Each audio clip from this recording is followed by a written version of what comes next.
راجل لقى زجاجة على الأرض، أول ما مسكها اتحولت فوراً لفلوس. اتصدم جداً، وفي نفس اللحظة ظهرت قدامه شاشة بتقول إن أي زبالة يجمعها هتجيب له عائد 1000 ضعف. حاول يسأل أكتر من شخص لو شايفين الشاشة، لكن كلهم افتكروه مجنون أو تجاهلوه. ساعتها فاهم إن هو الوحيد اللي شايف النظام. علشان يتأكد فضل يجمع زبالة كتير، واتصدم لما لقى رصيده زاد أضعاف مهولة. بعد شوية جاله إشعار عن لمة المدرسة.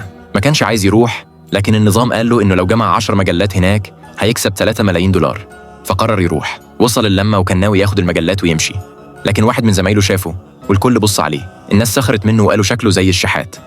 شاب غني حب يهينه وبعت حبيبته السابقة تديه فلوس، لكن الراجل تجاهلها تماماً. الشاب الغني قرب وقال له إنه ما ينفعش غير يلم زبالة وإنه هيفضل فقير طول عمره. الراجل قرر يمشي، لكن زمايله حاولوا يقنعوه يتقرب من الشاب الغني عشان شغل، وهو ما اهتمش. الشاب الغني اتعصب وركله وقعه على الأرض. الراجل ما استحملش الإهانة، قام وصرخ وقال إن ثروة الشاب الغني ولا حاجة جنب ثروته، وإنه ما يستاهلش حتى يلمع له الجزمة. الكلام ده جنن الشاب الغني، فأمر رجاله يمسكوه وسكب عليه كاس نبيذ، والكل قال إن الراجل ده غلط في الشخص الغلط. في اللحظة دي النظام ظهر واداله قوة، وبدأ وقت الحساب، والشاب الغني كان هيدفع ثمن غالي